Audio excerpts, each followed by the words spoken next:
Pulp Secret is brought to you by Zunart's new graphic novel, The Lost Ones. Hey guys, welcome to The Stack. I'm Alex. I'm Justin. I'm Pete. Welcome to Cowboy Comics featuring Justin and his well-dressed friends. There. Now you guys can't post anything bad about his shirt. Yeah. So we are going to do a Dark Knight spectacular for you guys. That's why we're dressed up. Spectacular. Oops. We're going to talk about 3 of our favorite Batman stories, and then we're going to have an exclusive review of The Dark Knight for you guys. So let's get right into the titles. These are some of our favorites. Again, maybe not the best. Gather around the board, fire. But definitely the stuff that we love the most. I'll kick it off. I'll talk about Arkham Asylum, Living Hell by Dan Slott.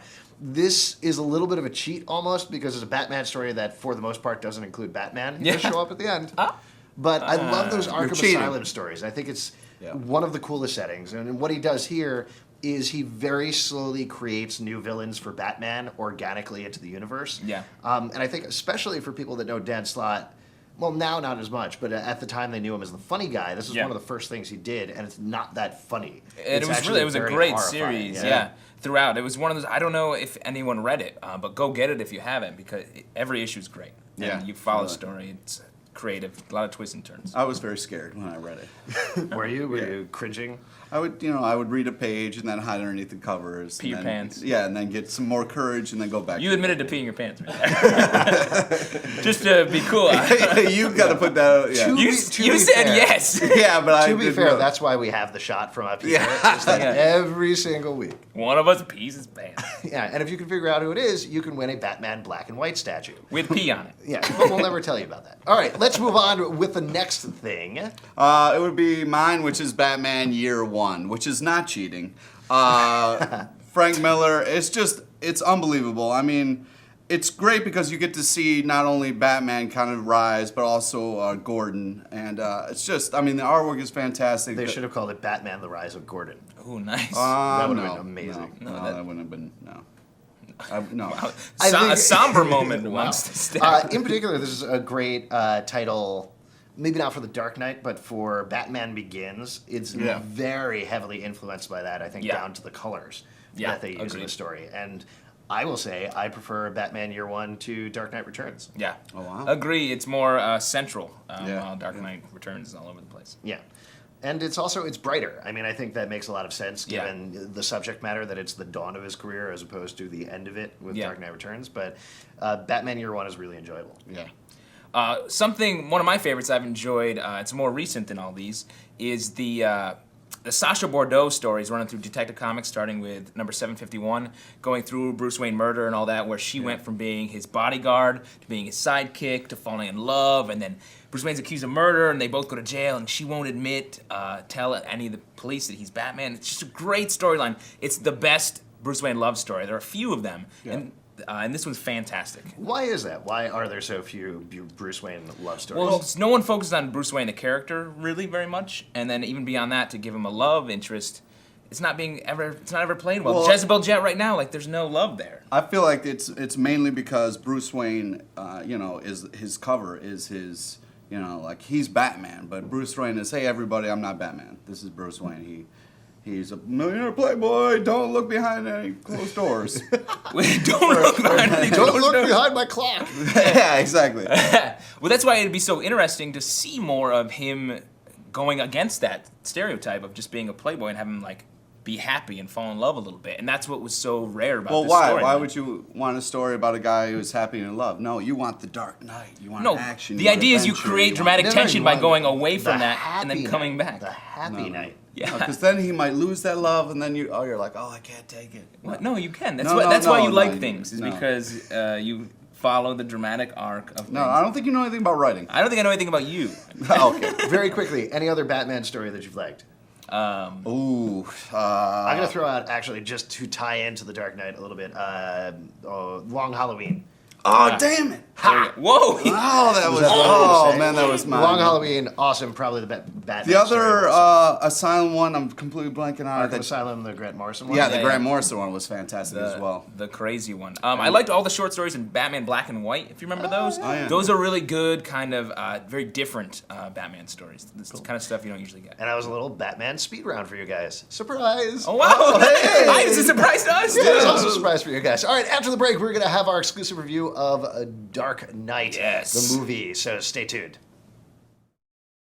Zunarts presents a graphic novel from Steve Niles, author of 30 Days of Night,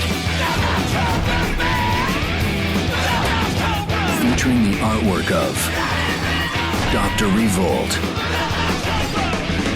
Morning Breath, Kimmy Buzelli, Gary Panter. One epic story told by 5 groundbreaking artists. The Lost Ones. Read it now at Zunarts.net. And that's why I made us all change our clothes. Oh, that's a good story, yeah. Justin. Well, it is Oh my time God. for Oh our my Dark God. Knight review, guys. And in case you can't tell, Pete's pretty psyched about it. What'd you yeah. think about the movie? Unfreaking believable. Like, awesome. Oh, Heath Ledger points and then knocks it out of the park. Unbelievable. I just wanted him to be on You make a screen lot all of baseball analogies, man. Well, I would say that Heath Ledger points, knocks it out of the park, flies up, hits it even farther, and then smashes it down to the ground. I would say that he gave a very good performance. amazing. I don't get that unless it's in a baseball. No, as a baseball player. I was a He played little, very I was a good little baseball nervous player. because I like my Joker kind of like insane and light and funny, and I was nervous about this performance. But man, was I wrong. Like, this is just This fantastic. is the best Joker ever, I Ever. think, actually. And I'm not just even talking about film. I would say that most of the time I don't understand the Joker as a nemesis for Batman. Right. Because Batman's like one punch and you're out and you're done and your teeth are broken, the end. He is horrifying. Absolutely horrifying and in the best way. He is one of the best screen villains of all time. And the whole movie hangs on the Joker's philosophies, on his scenes. It's Yeah, all really, It's what makes the movie. Both the performance and the writing of the Joker is fantastic. Plus, you really got to see this movie in an IMAX. Yes. A lot of the shots are really set up for it. It's so... It opens on It's like a a big, roller coaster ride. Exactly. It opens on a big city view, and sitting in the IMAX theater, I was like, oh no, I'm gonna fall into the movie. The movie is literally stunning in IMAX. And when it's not in IMAX, if you're seeing it in IMAX, it's still widescreen and pretty huge, so you're not missing it. But every time it opens up into the IMAX screen, it is incredible. The level of detail you can see on the screen as well. I mean, the film is just better. The film quality is just better. It's Totally. amazing. Plus- if there's one qualm I have with the movie, it's some of the dialogue. I don't think Yeah, really some works. of them you see it coming a mile away and you're going, Yeah, little there's some clunky very at times. clunky dialogue. Yeah, But it's I will weird. say the story is great, and Yes. the moves throughout. It's one of these movies where you aren't predicting everything. The movie is ahead of you the whole time, which is great. Two-Face, really, not to, the Joker really makes this movie, but the Aaron first time, Eckhart. just great, and like really setting things up about I that. would say, again, without spoiling anything, Aaron Eckhart is incredible in the movie. I think he's actually sort of the stealth Incredible of the movie because everybody's going to be talking about Heath Ledger Stealth and Chris Incredible. Nolan's direction and the IMAX and everything. Aaron Eckhart delivers a fantastic performance. When he makes his transformation, I wasn't completely sold on it. It took me out of the movie a little bit, and it was too bad. I liked what they did. I didn't hate what they did, but Well, when they first show the other side of his, face,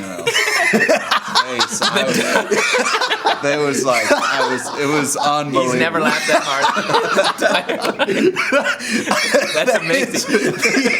He lost it. dancing around while spoiling the crap out of something I've ever heard in my entire life. When they show the other side of his, well, I'm not going to say anything. Well, I kind of stopped. I was like, oh, shoot, we can't spoil Ice it. cream cone. Let's just come out. Yeah, it was a really You guys know. heavy You scene. think he likes vanilla the whole time, and then he's like, you eating see the chocolate other ice side of the cream. cone, and it's yeah. chocolate on that I'm side. sorry to lose it. That was Yeah, it was. anyway, would you'd say see the movie, right? Oh my Yeah. God. You will Would have you seen it. say, okay, Dark Knight versus Iron Man? I think it's better.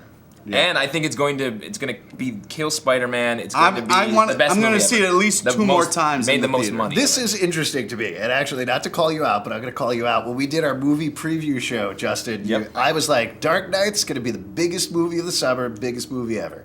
And you were like, really? You think so? You think so? What made you come around? Because it delivered on all of the hype. I mean, there was so much hype even So much back hype, at the beginning of the summer about Yeah. how this was going to be the movie.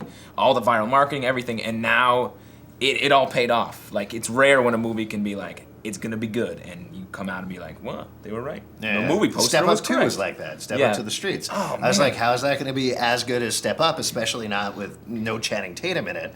Totally, like that was But a then real he was in drawback. it. He was in it. And when you see the other side of his like shoes, you really Spoiler. see. Oh God! Spoiler. Yeah, I'm not two gonna live shoes. that one down. Obviously, I'm two not shoes is gonna the live that villain. one down. It's Dude. very, very hard to talk about this movie without spoiling it a lot, but it definitely it follows up on Batman Begins. It almost actually feels like a different movie to me. And It is a different movie. Yeah, well, I mean, it seems like it's set at a different place. It seems like it's a different filming method, even, but it expands on that and makes it even bigger than the first movie. This movie is huge in the best sense of the word. It's and the whole city, Gotham City, is kind of a central Yes. character in the movie, which is great. Yeah, Yeah. Which is a nice. yeah.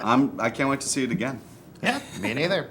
Let us know what you guys thought about The Dark Knight, since of course it is out today. Let us know if you loved it, You hated have to it, what see you it liked, what now. you didn't You have like. to Yeah, see it. stop watching this video and go see it. But if you have a question, call us at 888-841-7549 or write into tips@pulpsecret.com. Of course, you can upload your video responses on YouTube or comment right here below the video. And if you're ever in New York City, come visit us every Tuesday night at 8 p.m. at Comic Book Club, our live show.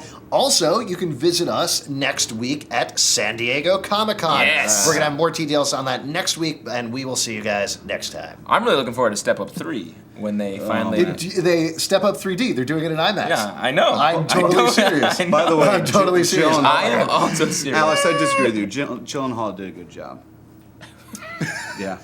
Well, Jake Gyllenhaal. Gyllenhaal? Yeah. No. Jake Gyllenhaal was like, He's lucky you, Batman! I don't know what that means. You guys are both weird today. These are outtakes. Oh, is he going to make an outtake episode? And it's going to be like...